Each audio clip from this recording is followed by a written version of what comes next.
Alhamdulillah, assalawatu wassalamu ala rasulillah Muhammad ibn Abdillah wa ala alihi wa ashabihi wa mawalah wa la hawla wa la quwata illa billahi wa ba'd. Faqala Allah ta'ala fi kitabihil karim, ya ayyuhalladzina amanu ittaqullaha haqqa tuqatih wa la tamutunna illa wa antum muslimun.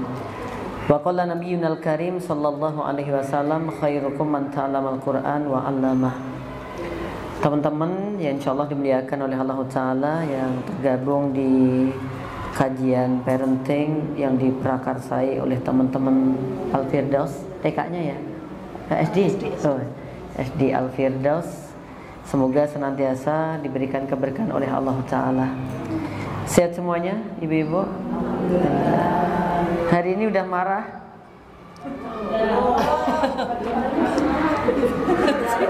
Gak marah kan?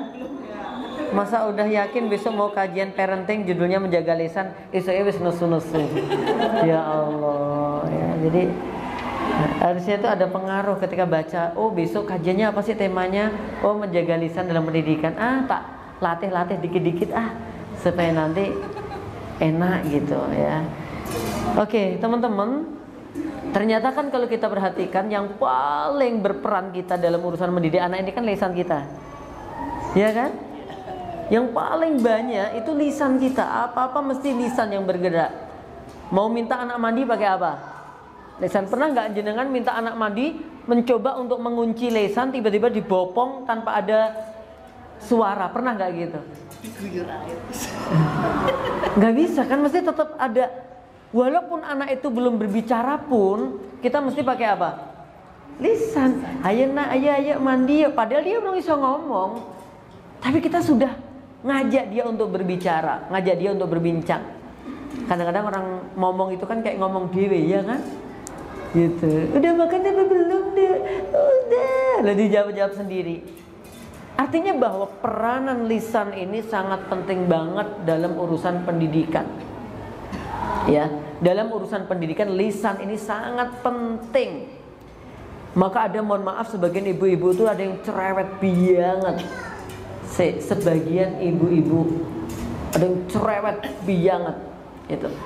Tapi cerewetnya ibu itu jangan dianggap juga bahwa itu cerewet-cerewet yang mubadir ya. Ada juga cerewet-cerewetnya yang dia itu penuh makna gitu ya, karena ingin adanya perubahan. Cuman perlu diperhatikan juga, namanya berlebihan pasti nggak baik.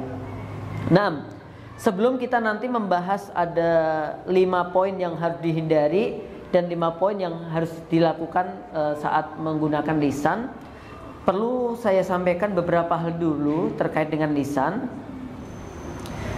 Allah Subhanahu wa Ta'ala telah berkalam di dalam surah Qaf. Ya, pada ayat yang ke-18 Allah mengatakan, ma yalfidhu min qawlin illa ladaihi raqibun atid. Dan tidaklah setiap yang keluar lafaz dari yang diucapkan manusia itu kecuali padanya ada malaikat raqib, ada malaikat atid. Jadi ini yang menjadi perhatian kita ibu-ibu, bahwa setiap yang terucap, yang keluar dari lisan kita itu sudah ada malaikat ya, raqib atid yang mencatatnya. Baik dan buruk lisan kita itu sudah ada yang mencatatnya. Bahkan kata Syekh Utsaimin ya, kata Syekh Utsaimin, yang keluar dari lisan, satu yang baik itu dicatat sama malaikat. Yang kedua yang buruk itu juga dicatat sama malaikat. Yang ketiga itu sebenarnya nggak terlalu mengandung baik, nggak terlalu mengandung buruk. Pokoknya ya ngomong-ngomong gitu aja, itu juga dicatat gitu loh. Nah untuk itu Nabi kita SAW berpesan, man kana yu'minu billahi wal yaumil akhir falyaqul khairan aw liyasmut. Barang siapa yang dia percaya kepada Allah dan percaya kepada hari akhir, hendaknya dia berkata yang baik atau diem. Ya, berkata yang baik atau diam. Seorang ulama mengatakan sesuatu yang pantas untuk dipenjara yang waktu cukup lama adalah lisan. Ya, kata beliau bahwa sesuatu yang pantas untuk dipenjara dalam waktu yang lama adalah lisan.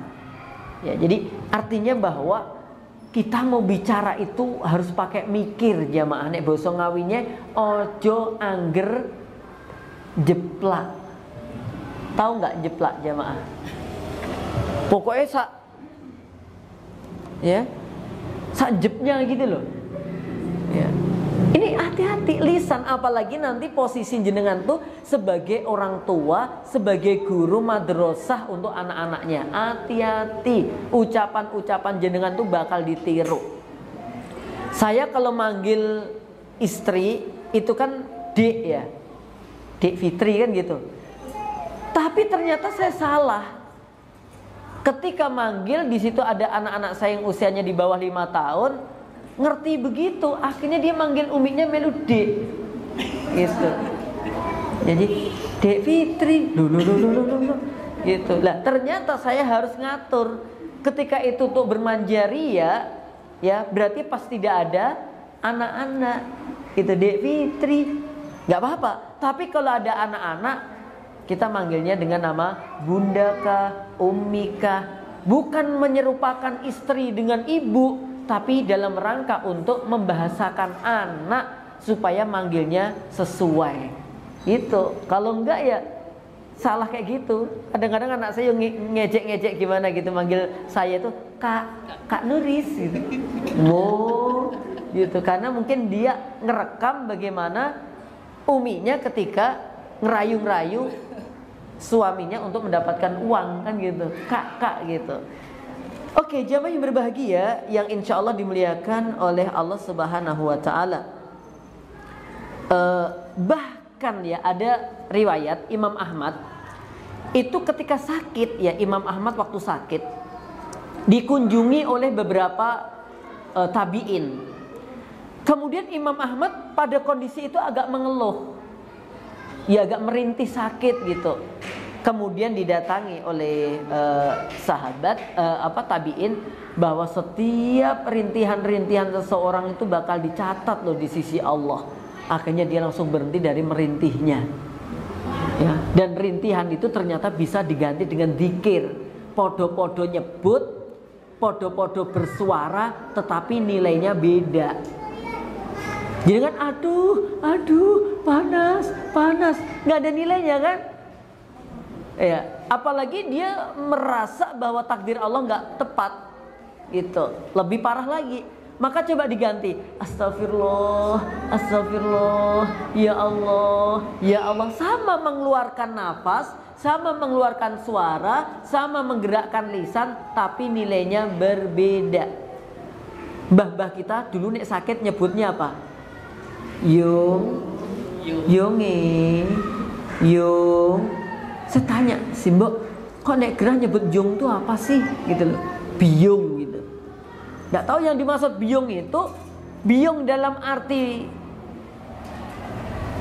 mbahnya yang masih hidup atau apa? Atau jangan-jangan Yung itu danyang-danyang gitu loh, yang bau rekso di wilayah-wilayah itu. Ini bahaya.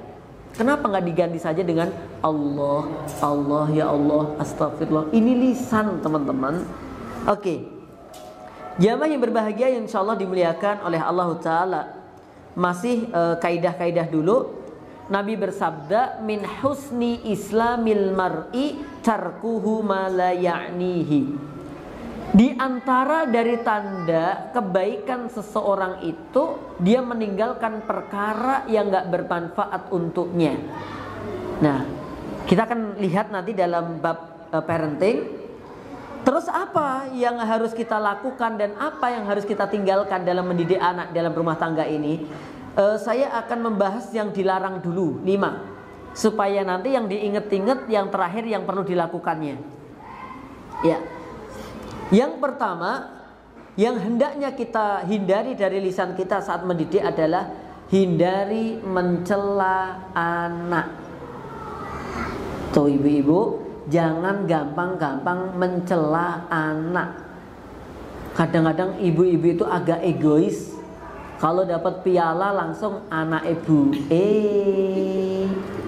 Ya kan? Nek anak rada nakal atau telat tangine angel, anak sapa? Pak gitu ya. Ini itu sudah menjadi hukum umum gitu tuh. Ya Allah jamaah, wong dua-duanya terlibat. Ya. Munculnya qurrata ayun itu. Jadi dia coba ya Allah. Jadi kadang-kadang kita ini boleh bukan boleh ya. Hendaknya kadang berpikir semoga sifat-sifat jelekku ini enggak nurun ke anak. Kita sadar nggak jamaah kita ini ada sifat-sifat jeleknya? Sadar nggak? Sadar banget kan? Ada nggak sifat-sifat jelek pada diri kita? Banyak. Tapi di sisi lain kita belum bisa ngilangin sifat-sifat jelek ini, tapi berharap anak-anak kita bisa baik tanpa ada niru-niru dikit pun dari kejelekan orang tuanya. Ini agak-agak ironis jamaah. Ya tetap bisa terjadi insya Allah anak lebih baik daripada orang tuanya. Tapi orang tua harus ikut prihatin, harus ikut menjaga ya supaya anak benar-benar bisa baik. Yang pertama tadi, jangan mencela anak atau hindari celaan kepada anak. Maka kita nggak bisa membandingkan anak kita dengan orang lain. Itu nggak bisa. Oh anak ekai wae jus ama wis apal lo lele lo kowe kok urung ya orang ngisi-ngisi mbokmu toh. Ya toh. Kadang-kadang begitu, padahal setiap kemampuan anak beda nggak? Beda. Yang jelas dia sudah mengikuti prosesnya yang serius. Udah, kita jangan mencerca anak, jangan menghardik anak, jangan mencela anak. Gitu. Anak itu nggak suka dibandingke. Coba nih anak jenengan cerdasnya luar biasa. Dia jenengan bandingke.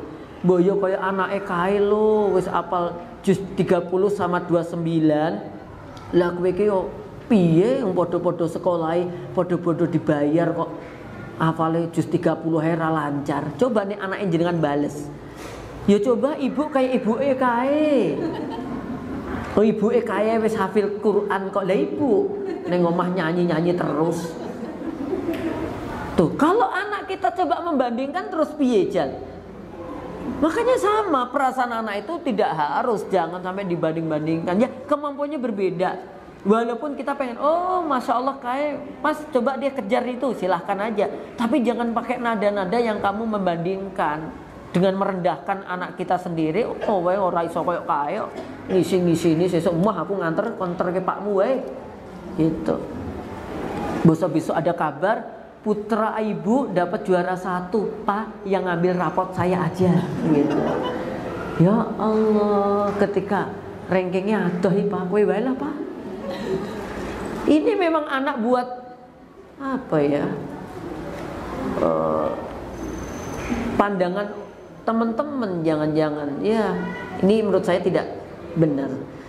Hindari sekali lagi mencela anak. Ya, keadaan anak bagaimanapun itu adalah keturunan ya orang tua. Tolong pilih kalimat-kalimat yang baik. Kalau memang dia salah, kurang tepat, diluruskan dengan cara yang baik.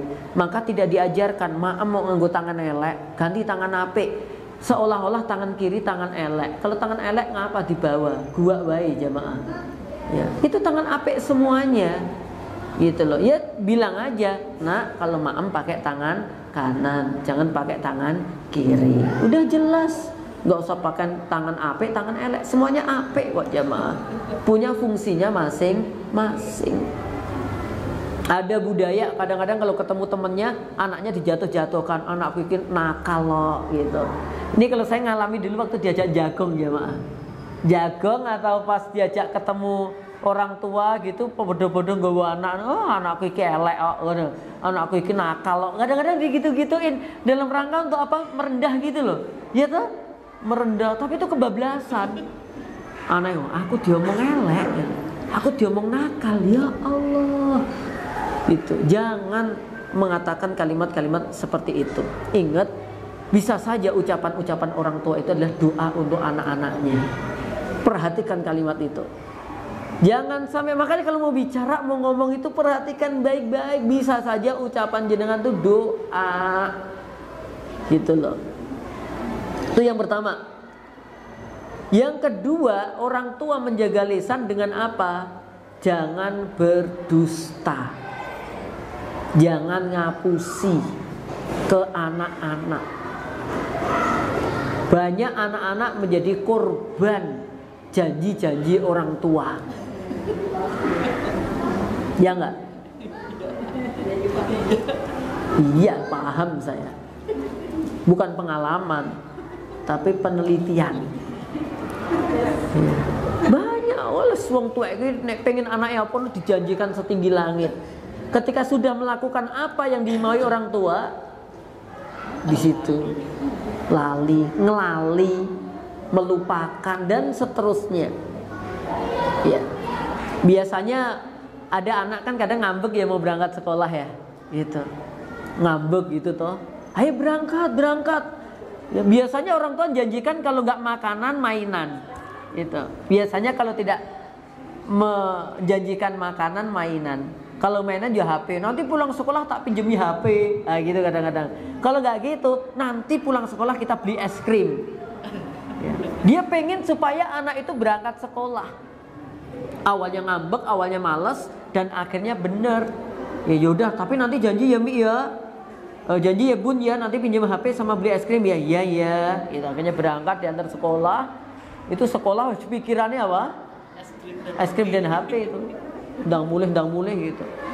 Ya, walaupun kadang bisa dialihkan dengan gaya para ustadznya yang bisa ngajar dengan hebat. Pulang dari situ kira-kira dia lupa nggak? Nggak lupa. Ya. Cuman orang tuanya sebenarnya nggak niat untuk bohong, nggak niat untuk berdusta, tapi dia akan segera ke pindah acara. Nggak sempet lagi, wes yang penting mulai sewae, gitu. Habis itu sampai rumah, lah es krimnya mana Ma? Tadi katanya janji. Ya ini Mama lagi mau ada acara sebentar. Lah HP-nya dibawa Mama dulu loh. Ya Allah. Tuh. Kalau memang kita tidak meniatkan untuk memberikan apa memenuhi janji, ya jangan berjanji. Itu akan direkam sama anak-anak. Jenengan melakukan itu 3 kali lebih, udah. Ayo nak, nanti tak belikan es krim. Ngapusi ya. Jawabannya itu, Mama bohong. Jadi kalau sampai sekarang kita bilang, ayo mandi nanti tak belikan es krim. Alah Mama bohong. Dia udah menjadi korban berarti. Dia udah menjadi korban beberapa kali mungkin. Tapi kalau dia selama ini nggak dibohongi, ayo ndang mandi ndak, nak nanti tak ajak ke kota. Oke, berangkat karena dia belum menjadi korban janji. Tapi kalau sampai benar Mama nggak ngapusi lagi, udah korban itu. Untuk mengembalikan kepercayaan ke anak butuh proses lagi. Maka jangan berdusta. Dengan janji apa, upayakan untuk ditepati walaupun abot. Saya pernah mau pengajian, anak-anak paling cerintil pengen ikut gitu. Nah ini nanti khawatir kalau hujan gimana. Yaudah Abi, kalau gitu nanti pulang saya tolong dibelikan boba. Tahu nggak boba? Mak aman sih nek koyok kerindil itu loh jamaah. Saya juga nggak tahu boba ki opo gitu. Saya jadi harus keliling-keliling nanya-nanya tukang boba. Sampai rumah qadarullah saya lupa. Padahal capek habis kegiatan, habis taklim, sampai rumah lupa. Bi, lah bobanya mana? Allahu Akbar. Bentar nak, tak belikan. Keluar dulu, belikan baru kasihkan. Makasih Bi, jazakumullah khairan Bi. Tuh. Walaupun kita capek, tapi kalau udah kadung janji, tepati. Karena itu akan melatih, mendidik anak-anak kita menjadi orang yang bertanggung jawab. Ya. Kalau enggak, ya gitu anak-anak. Ayo udah ngerjakan PR nak. Bentar Mi, tak mainan dulu Mi. Mainan lama. Ayo katanya mengerjakan PR. Ya, belum Mi, bentar Mi masih mainan. Habis itu lu gak dikerjakan toh. Nanti dia punya alasan. Dulu Umi juga pernah kan bilang saya kayak gitu. Katanya belikan, akhirnya terus nggak jadi. Itu pendidikan namanya. Maka jaga lisan kita. Penuhi janji jika kita berjanji. Yang ketiga, Jangan mudah menuduh anak. Jaga lisan kita. Dituduh itu enak nggak teman-teman? Dituduh itu nggak enak. Ya, dituduh itu nggak enak. Maka kita menjaga lisan kepada anak kita, diantaranya jangan menuduh anak melakukan ini dan itu. Kalau sekedar tanya silahkan. Tanya sama nuduh beda nggak kalimatnya? Beda. Kalau misalkan ada aduk jatuh, dia tanya ibunya, "Duk, ngerti nggak yang jatuhkan aduk ini siapa?" Ini bertanya atau nuduh? Bertanya. Nggak tahu Mi. Oh ya sudah, tolong diangkat ya. Oke. "Duk, kamu toh yang jatuhkan aduk ini." Sama-sama kalimatnya tanya sebenarnya, tapi ini lebih arahnya apa? Menuduh. Walaupun tanya, tapi masuk di hati itu. Yang jatuhkan ini kamu toh. Ini tanya sebenarnya. Tapi ada unsur tuduhan di situ. Walaupun kita pakai asas praduga tak bersalah. Tapi nggak benar dengan cara itu. Tanya yang baik itu, "Dok, lah kok aduknya jatuh?" Gitu. "Kok mainannya di sini?" Gitu. Itu mungkin, oh ada hal lain. "Oh tadi Ma, ada keponakan Mama main di sini. Mama nggak tahu toh kalau dia kesini." Oh enggak tuh. Kadang-kadang kita terlalu gitu langsung, apalagi ini biasanya rodok kesel, capek, enek masalah mbek koncone, duwe entek, kuotane kosong, terus ketinggalan drama tertentu, wes nesu. Akibatnya anak jadi korban. Dituduh tuh nggak enak, mesti anak bela, mesti apa-apa aku, gitu. "Ayo, siapa yang menyembunyikan HP Mama?" "Mesti kamu ya." Ya Allah, padahal mamanya itu tukang lali padahal mau berkemana ngono, ternyata bisa saja itu HP-nya di dapur atau di mana. Ya, maka jangan gampang menuduh. Ya, saya itu termasuk ya punya penyakit nggak tahu, mungkin kunci aku sering lali itu jamaah. Ya, jadi kunci itu saya tuh sering lupa kadang-kadang.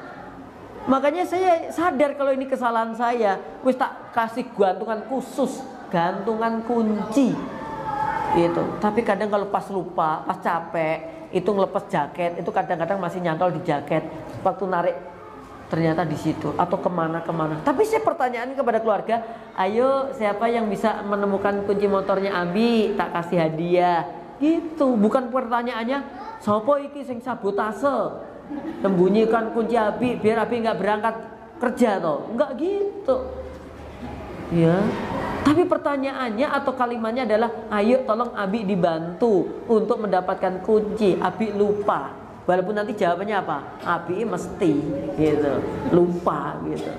Akhirnya dicari sama anak-anak, sama istri. Gitu.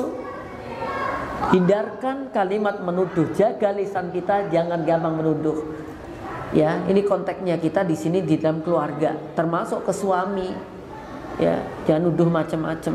Kalau nggak ada bukti, ya, kalau nggak ada bukti jangan. Ke anak juga begitu. Ya, kalaupun kita ngerti anak itu misalkan ngerusakkan sesuatu, mungkin dia printnya rusak. Ya, kalimat kita nggak menuduh untuk menjatuhkannya, tapi dengan kalimat yang baik supaya dia mengakui kesalahannya. Nah, tadi ngeprint ya. Iya, awalnya mungkin takut gitu. "Iya Ma, lah ini tadi gimana kok printnya jadi begini? Maaf Ma, saya nggak tahu. Pokoknya saya ngeprint tiba-tiba kertasnya nyungsep di dalam. Maaf ya Ma ya." Dia bertanggung jawab. Tapi setiap dia melakukan kesalahan mesti dihajar, mesti dimarah-marahin. Lama-lama dia nggak jujur terhadap apa? Misalkan dia lagi mainan, kemudian nyinggol gelas, kemudian perang gitu, mamanya lagi di atas lagi nonton TV nge-game gitu. "Apa itu?" gitu. "Kucing apa orang?" gitu. "Kucing," gitu. Habis itu lihat, dia yakin bahwa yang jatuhkan dia, tapi mau ngaku dia khawatir. Karena kalau ngaku justru akan dimarahi, dipukul dan seterusnya. Apalagi sekarang ada undang-undang pelindungan anak dan macam-macamnya. Guru-guru ini harus hati-hati. Gitu. Guru pesantren, gitu. Zaman dulu mah dipukul itu biasa, diantem penghapus itu biasa. Saya jamaah nggak boleh menghindar. ya. Jangan menghindar, kena jamaah gitu ya. Tapi sekarang, wah itu kena pasal itu, nyubit aja kena pasal, gitu, dan seterusnya. Oke. Kemudian yang keempat, jangan memanggil dengan panggilan yang buruk. Jangan memanggil anak dengan panggilan yang buruk. Asmo kinaryo jopo, bahwa nama itu bagian dari doa. Jenengan untuk memberi nama anak itu kan sudah tanya-tanya kemana-mana kan. Ada yang namanya, kalau sekarang tren-trennya alhamdulillah sekitar 10 tahun ke sini, ini rata-rata ya Arab lah ya, kalau kita bahasa kuatnya Islami lah ya, gitu lah ya. Walaupun Arab belum tentu Islami, tapi ya ada juga namanya siapa tapi nggak Muslim juga ada. Tapi kalau kecenderungan kita ya Masya Allah ya, kita punya niatan baik begitu ya, dengan nama-nama Arab ya, ada unsur Islamnya lah, tentu kita begitu ya. Walaupun mungkin rodok di gaya-gaya apa ya, agak ya Arab tapi Arab banget gitu loh. Misalkan siapa, Khadijah menjadi apa ya, jadi ada nama yang agak dibedakan, Zofirom jadi Zafaro, gitu tuh ya kan ya. Firdaus jadi apa, Paradis gitu ya, itu mah sama aja ya. Jadi ada nama-nama yang memang agak-agak disamarkan gitu, Malik, Malaka atau Malika atau apa gitu ya. Oke, saya lihat spiritnya bagus ya. Untuk kalau udah begitu tolong dijaga nama-nama itu, dijaga orang tuanya yang wajib pertama kali untuk menjaganya. Kadang-kadang ada orang suka manggil dengan nama sebutan yang nggak baik, ya kan? Mohon maaf banget ini ya, ini contoh yang nggak baik. Yang punya nama ini jangan tersinggung, tapi saya hanya fakta di lapangan. Ada orang-orang nakal tuh manggil Sri dilanjut ke Serintil gitu loh. Saya katakan sekali lagi mohon maaf, tapi ini kebanyakan di kampung gitu tuh, ya kan? Itu nggak boleh jamaah. Bahkan orang yang paling pertama kali dia ngawali panggilan itu, nek ya bahasa rodok kasare dapat dosa jariah itu nanti. Gitu, manggil-manggil tuh orang lain pada ikut manggil kan. Maka kalau kita udah tahu dia nama baiknya, panggil dengan nama baik yang disukai. Gitu. Jangan pakai itu. Sastro bendol gitu, nggak usah pakai. Ada yang apa ya, Darmo Genje gitu, ya Allah. Tahu nggak Genje itu apa? Anak babi coba. Gitu. Jadi hati-hati ya. Makanya di sini juga termasuk membuat label-label ke anak. Bangunkan anak memang nggak gampang. Saya tuh punya anak ya, sementara ini kan 5 ya jemaah. Sementara kan ini yang 6 proses ini jemaah.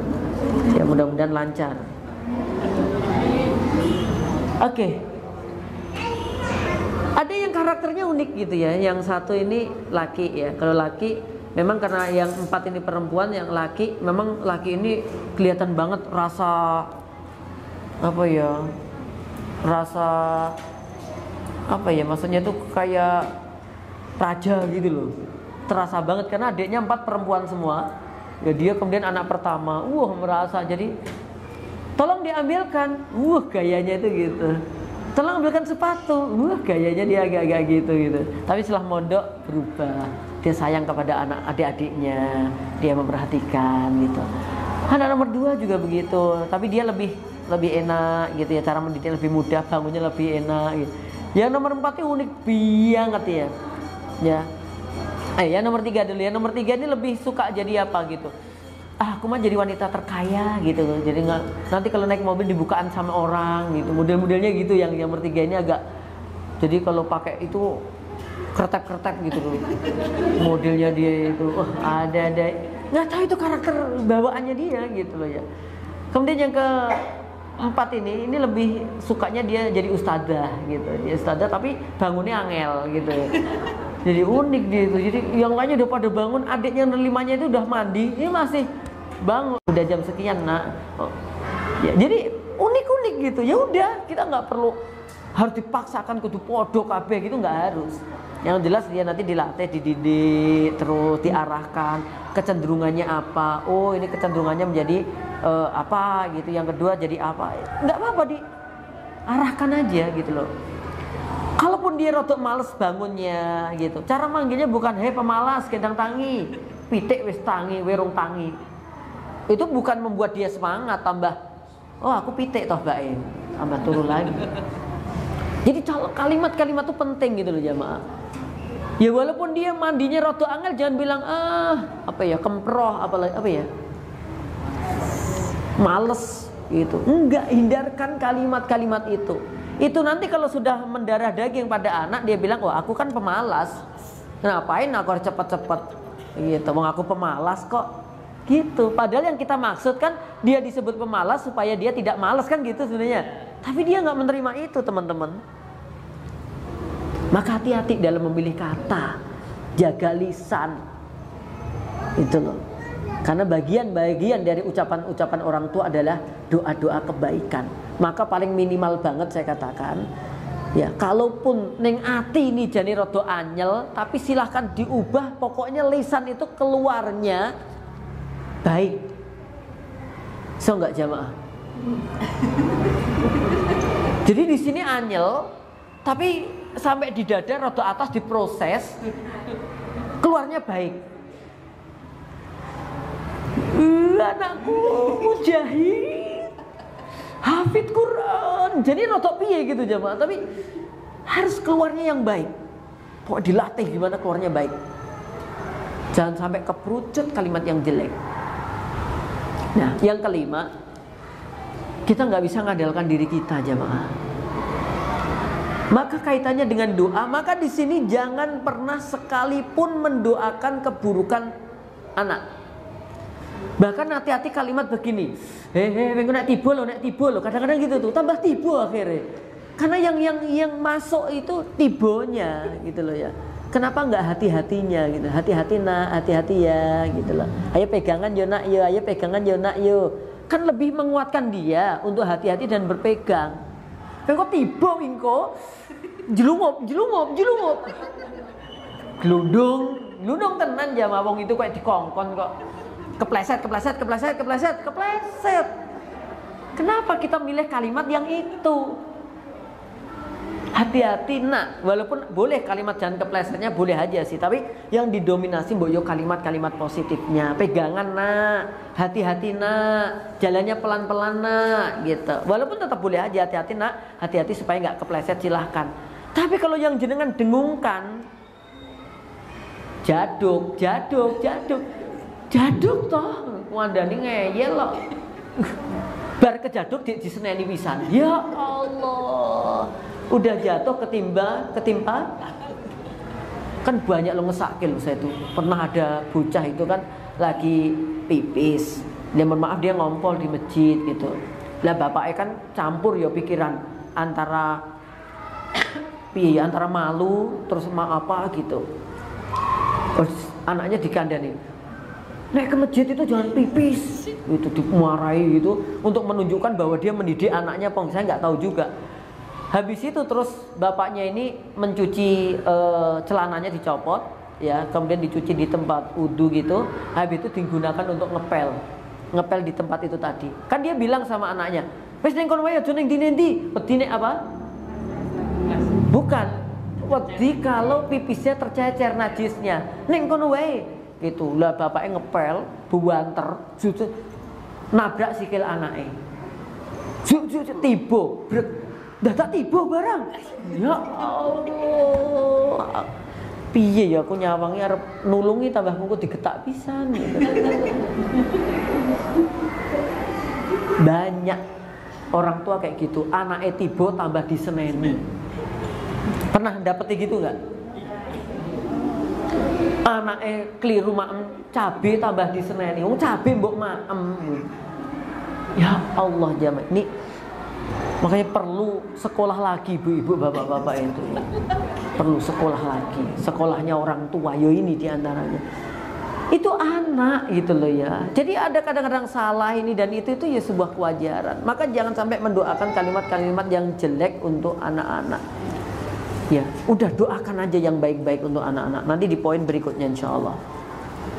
Nah, jamaah berbahagia insya Allah dimuliakan oleh Allah Ta'ala. Sebelum masuk ke 5 hal yang harus dilakukan orang tua berkaitan dengan lisan, kita ingat hadis Nabi SAW. La yastaqimu imanu abdi. Tidak akan lurus keimanan seorang hamba. Ya, la yastaqimu imanu abdin. Tidak akan lurus iman seorang hamba hatta yastaqima qalbuhu, sampai hatinya lurus atau istiqomah. Wala yastaqimu qalbuhu, dan tidak akan hati seorang hamba tadi lurus atau istiqomah hatta yastaqima lisanuhu, sehingga lisannya lurus atau istiqomah. Ya. Jadi imannya seorang hamba itu nggak bakal bisa istiqomah, bisa tegak, kecuali hatinya dia tegak, lurus. Dan nggak mungkin hati seorang hamba bisa lurus, tegak, kecuali lisannya lurus dan tegak. Maksudnya istiqomah dalam kebaikan. Wala yadkhulul jannata, dan tidaklah masuk surga rajulun, seorang laki-laki yang mana la yadkhulu rajulul jannata, tidaklah masuk seorang laki-laki ke dalam surga, la ya'manu jaruhu bawa'iqahu, ketika tetangganya tidak pernah merasa aman dari lisannya. Paham jemaah?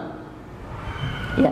Jadi inti dari iman, kemudian hati, kemudian lisan. Nggak bakal seseorang itu bisa masuk surga, ya, sehingga apa? Tetangganya itu aman dari lisannya. Ini tetangga, dia berhak untuk mendapatkan lisan yang baik dari tetangganya. Apalagi anak-anak kita, dia jauh berhak juga untuk mendapatkan kalimat-kalimat yang baik untuk dari kita. Cuman prakteknya kita ini ke orang lain kalimatnya iso halus, iso manis, iso sabar, iso tertata, subjek predikat objeknya rodok penak. Tapi boso anake dhewe orang nganggo subjek, orang nganggo predikat, objek kabeh. Itu loh jamaah yang kami hormati. Maka hati-hati tuh di situ. Kalau kita bisa lembut hati kita, iman kita, lisan kita, anak-anak enak gitu. Ibu-ibu ini rata-rata karakternya galak atau lembut? Kalau dari maskernya lembut kelihatannya gitu. Karena maskernya nggak rusak gitu. Kalau maskernya cepat rusak galak gitu. Ya itu intermezzonya begitu. Jadi lembut. Jadi ngajar anak, didik anak itu nggak bisa dengan cara kasar. Karena kita kan pengennya instan ya. Pokoknya dikandani pisan langsung selamanya baik, ngono toh? Pena jamaah. Pokoknya aku tuh pengen menjadi ibu sejati. Setiap aku bilang padamu begini, ikuti terus. Ya Allah, sekali aku larang begini, tinggalkan terus. Pengennya begitu. Berapa kali kemarin tak kasih tahu? Udah berapa kali? Minggu kemarin, Senin, Selasa, jangan naruh sandal seperti ini. Dengar. Ya Allah. Ya. Jangan terjadi seperti itu. Memang kita dibuat begitu sama Allah supaya ada menjadi menjadi kebiasaannya dia, menjadi habitnya dia nanti begitu. Ya, tapi kalau kita sedikit-sedikit langsung ini nggak bisa jamaah, butuh latihan, butuh proses. Ya, coba aja jenengan mulai tertata ini, menurut saya jenengan udah tertata sekarang. Itu natanya butuh berapa tahun jenengan untuk menjadi wanita yang solihah kata beliau tadi itu. Butuh berapa lama? Butuh biaya berapa? Banyak korbannya orang tua jenengan, biaya jenengan supaya jenengan baik itu. Iya. banyak itu prosesnya. Maka kepada anak kita juga begitu. Ya, harus ada beberapa trik ya supaya dia mau menasihati. Kan banyak ya anak-anak kita kadang-kadang melakukan ini itu, gimana toh tat gitu. Ya materi ini tuh nanti insya Allah saya berlanjut di Kalitan. Ya di Kalitan hari Sabtu. Ya dengan dokter siapa? Dokter Ramadan ya. Beliau di urusan HP-nya, gadgetnya, saya di urusan dia di gadgetnya, saya di urusan ini ya, syar'inya. Itu dipadukan. Ya, supaya bagus dua-duanya. Ya, urusan HP, urusan itu ya. Kemudian saya dari sudut pandang parenting juga, tapi dari sudut pandang syar'inya dipadukan gitu. Padahal yang perlu diurusi itu bukan anak-anak, termasuk mbok-mboke barang ya. Sing kecanduan ini orang anak-anak itu. Anaknya kecanduan ini ketularan boe masalahnya. Sampai malam-malam mukanya masih bersinar kabeh. Ya. Malamnya masih bersinar wajahnya ibu-ibu. Bukan bersinar karena sholatnya, karena radiasi HP. Oke, jamaah yang berbahagia yang insya Allah dimuliakan oleh Allah Tabaraka wa Ta'ala. Maka jaga lisan, kalau bisa jangan sampai anak-anak kita tersakiti. Apalagi zaman-zaman sekarang ya. Zaman-zaman sekarang gak bisa mendidik dengan cara sebagaimana orang dulu. Maksudnya orang dulu ini bukan caranya ya. Jadi gini loh, kalau orang dulu kan gini, kalau diancam, diusir, itu anak-anaknya orang alih kadang-kadang. Wedi, ayo lu ngono wedi. Arep lu ngono wedi lah, karep lu ning ndi kan gitu ya. Tapi sekarang coba anak-anak diusir, nggak usah mulai. Ora mulai tenan. Wong nggak diusirin goleki angel ram kok mikir ning ndi to nduk ya ini kok orang mulai gitu. Kok dadak diusir. Tapi sekarang kalau anak-anak yang SMP, SMA misalkan, kita apa bisa dia nggak boleh pegang HP sama sekali? Nggak bisa. Maka diantara caranya adalah pendekatan. Kita dengan dia ada kepercayaan. Ya, dia punya Instagramnya apa, ininya apa, kita minta izin supaya orang tua dilibatkan, bisa dan seterusnya. Itu tambah aman, terkontrol. Tapi kalau nggak boleh sama sekali, ya agak sulit. Dia mesti delik-delian di hadapan jenengan enggak. Jenengan anak jenengan gede bayi itu kan lebih sayang daripada orang tuanya. Kadang-kadang kan gitu. Saya tuh pernah bilang anak-anak saya jangan makan permen. Wes aman, gue baik. Tuh kok kisah lodong kayak jamaah. Ya Allah, gitu. Dah selama ini kita nggak boleh nonton TV di sana, liburan. Iya, jadi sayangnya mbah itu kayak begitu kepada cucu-cucunya itu. Dan ini pengaruh ketika pendidikan, apalagi pas mondok, itu ada hubungan antara anak yang dia ikut orang tuanya, antara anak dan ikut mbahnya. Walaupun nggak bisa digeneralisir, tapi rata-rata begitu. Nek melu mbahwi opo-opo, kasih opo-opo, gitu, agak manja. Tapi anak pinter. Umi, aku tak silaturahim ke rumah mbah ya, menjaga mbah, gitu, supaya mbah tidak kesepian. Bukankah membahagiakan mbah itu bagian dari keimanan? Pakai dalil, gitu. Oke, jamaah berbahagia, insya Allah dimuliakan oleh Allah Ta'ala. Nabi bersabda, man yadmanu li ma baina lihyaihi, barang siapa yang menjaminku dengan apa yang ada di antara, kalau lihyah itu sebenarnya jenggot ya, kumis dan jenggot, tapi maksudnya rahang, maksudnya mulut ini. Barang siapa yang bisa menjaminku dengan apa yang ada pada mulutnya di antara dua rahangnya, wama baina rijlaihi, dan di antara dua kakinya, maksudnya kemaluan, atman lahul jannah, aku jamin dia surga. Jadi balasan bagi orang yang dia bisa menjaga lisannya, bisa menjaga kemaluannya, nggak tanggung-tanggung. Balasannya apa? Surganya Allah Subhanahu Wa Taala. Nah, sekarang kita lanjut ke 5 hal yang kita lakukan terhadap anak sebagai wujud penggunaan lisan kita, lisan yang bermanfaat. Yang pertama apa? Banyak memotivasi anak. Gunakan lisan ini memotivasi. Ya, tidak selalu membahas kekurangannya. Tapi ayo kita motivasi anak. Ya, memotivasi anak bisa juga dengan apresiasi kalimat. Ya, misalkan biasanya bangunnya jam 5, kok ini tengah 4 udah bangun. Ya kasih motivasi dan apresiasi.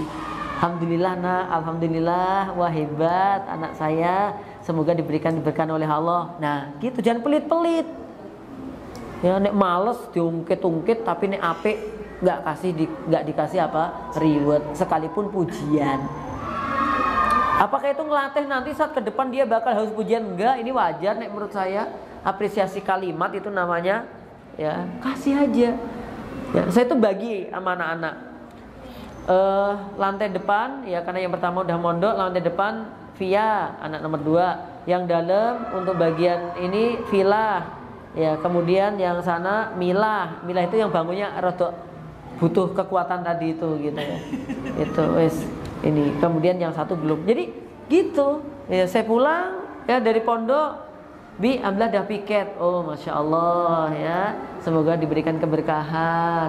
Kalimat gitu itu udah enak. Jangan kritik ya. Iki jek enek debune. Lah iki jek urung rapi. Ya Allah, Bu. Itu anak jenengan didik apa jadikan cleaning service? Jadi kita tidak melihat hasilnya. Itu nomor sekian, Bu. Yang kita lihat adalah keterlibatannya dia dalam kebaikan. Gitu loh. Nek nunggu sempurnanya nggak mungkin dia bisa nyapu baik, itu nggak bisa, belum bisa. Ya, anak-anak usia SD kelas 4, kelas 5 itu udah, yang penting dia udah mau nata. Ini nanti habis mainan dirapikan, ya toh, belajar bagaimana, mau tidur doa, itu hebat. Mau ini murojaah sebentar, itu udah hebat gitu. Jangan mikirnya kayak apa ya, Superboy atau Wonder Woman atau apa. Aku tuh ibumu, kamu selesaikan semua urusan ibu. Walah. Pijeti, halah, petani, halah. Ya, dan seterusnya. Jadi jangan juga terlalu memforsir kekuatan anak yang dia memang belum sampai tahapannya. Jadi harus ada tahapan-tahapan anaknya itu. Dia terlibat itu, mau megang sapu, anak zaman sekarang tuh udah hebat. Oh, anak saya bukan hanya sapu, lebih dari itu. Apa, mobil apa-apa, atau nge-game ternyata. Oh, bukan itu. Ya, oke.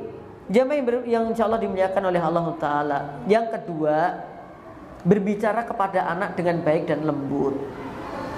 Di antara tanda orang yang hajinya mabrur itu apa? Alanal kalam. Dia melembutkan kata-kata, melembutkan kalimat. Ada ibu-ibu pernah protes ke saya, nadanya ya rotok, Ustadz, lane alanal kalam itu melembutkan kata. Aku ini kan takdirnya suaraku gede, Tat. Gitu loh. Jadi kan ada ibu-ibu kadang-kadang yang suaranya menggelegar, ya kan? Ada yang ibu-ibu itu pita suaranya gede gitu loh, hei gitu, ya nggak gitu banget sih, ya tapi ada gitu. Apakah itu nggak masuk kategori ini? Maksudnya apakah dia termasuk orang yang kasar? Bukan. Ya, ada memang setara pita suara gede tapi dirasa di hati tetap lembut. Gitu loh ya, dengan intonasinya, dengan pilihan narasinya, bahasanya itu beda kok, jamaah, beda dirasakan. Walaupun kalimatnya lembut kayak Janoko, tapi nek nyelekit bisa nggak? Banget. Gitu loh. Lah panjenengan menika kados kethek kok. Ketok ya halus tapi ngeremuk itu ya. Tapi halus ada panjenengan, tapi akhirnya ujung-ujungnya mak celetak gitu kan. Tapi suara itu tidak di situnya gitu. Walaupun nanti ada kalimat saya jelaskan di poin ketiga insyaallah. Sekali lagi, berbicara yang baik dengan anak. Baik itu apa aturannya syariat ya. Baik itu dia tidak mengambil kata-kata yang nakal, yang jelek gitu. Milih kata-kata yang baik. Misalkan gini, ayo anak-anak minumnya duduk gitu. Yang minumnya berdiri sapi. Kadang-kadang itu kena awake dhewe loh jamaah. Ya kita lupa minum, ibu sapi gitu.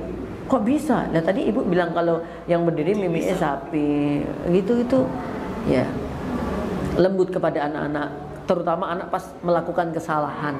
Ini loh butuh kesabaran orang tua. Ya, ketika anak-anak melakukan kesalahan terutama itu. Yang ketiga apa? Kalau memang bisa dengan suara pelan, kenapa harus berteriak? Jamaah, Kalau memang bisa dengan suara pelan, kenapa harus berteriak? Berteriak itu nggak enak, gitu. Yang dengerin nggak enak, yakin. Memekakkan suara, memekakkan telinga, jangan nggak enak, ya. Maka kalau memang dengan suara lembut bisa, nggak harus teriak-teriak. Neni, biasanya gitu ya kalau ibu-ibu ya. Ayo segera, gitu. Tak tunggu di garasi, gitu. Ambil anduk, gitu. Ya Allah, ambil kata-kata yang enak, nggak usah teriak-teriak. Yang ketiga jamaah, butuh sabar. Kadang-kadang Nabi itu dalam berbicara mengulangi 3 kali. Kalau sampai kita ngandani anak, kita merintahkan anak, minta tolong anak, kok sampai 1, 2 nggak mudeng, belum paham, ulangi sampai 3 kali.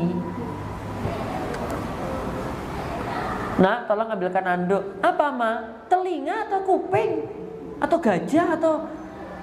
Butuh diulang 3 kali. Sunnahnya begitu. Kalau sampai ada kalimat ya maksudnya kurang jelas, diulang 3 kali untuk memperjelas perintah, minta tolong dan seterusnya. Ketika 1 kali anak belum paham, jelaskan lagi. Ini diantara kaidah berbicara kepada anak. Ya, baru 1 kali nggak dengar, jangan langsung menghukumi dengan kalimat-kalimat yang lain. Itu nggak benar. Yang terakhir, yang kelima. Yang keempat, mengulangi 3 kali dalam berbicara. Itu masuk di keempat. Yang ketiga, kalau bisa dengan suara pelan, kenapa berteriak?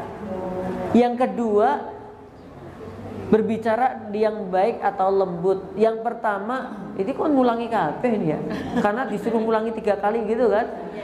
Memotivasi anak dan mengapresiasi.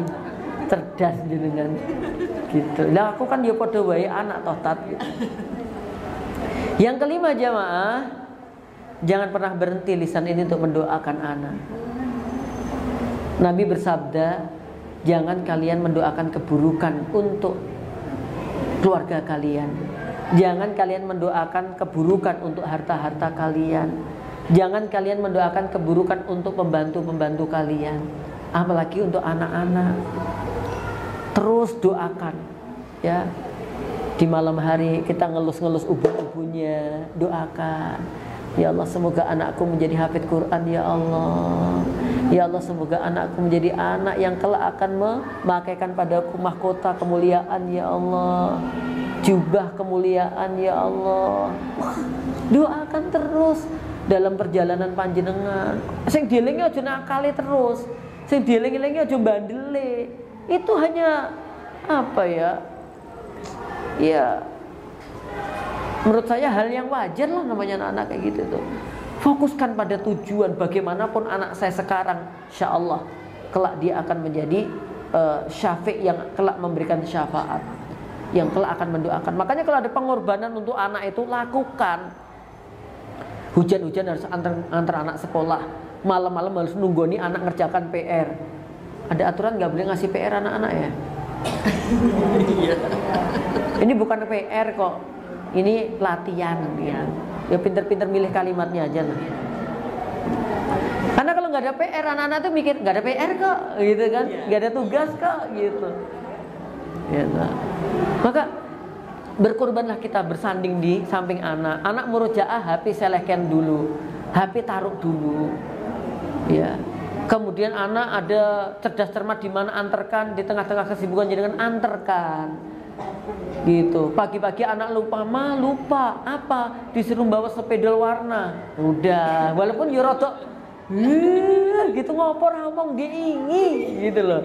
Jenenge anak kok jamaah. Kita nggak bisa kemudian mengajak dia berpikir sebagaimana pikiran kita, nggak bisa. Oke, saya rasa itu jamaah, kurang lebih 1 jam untuk parenting kita di pelan-pelan. Nanti kita topik per topik ya. Ini masalah kalimat gitu. Nanti besoknya misal masalah teladan, besoknya lagi masalah apa. Yaitu insya Allah akan bermanfaat banget untuk kita.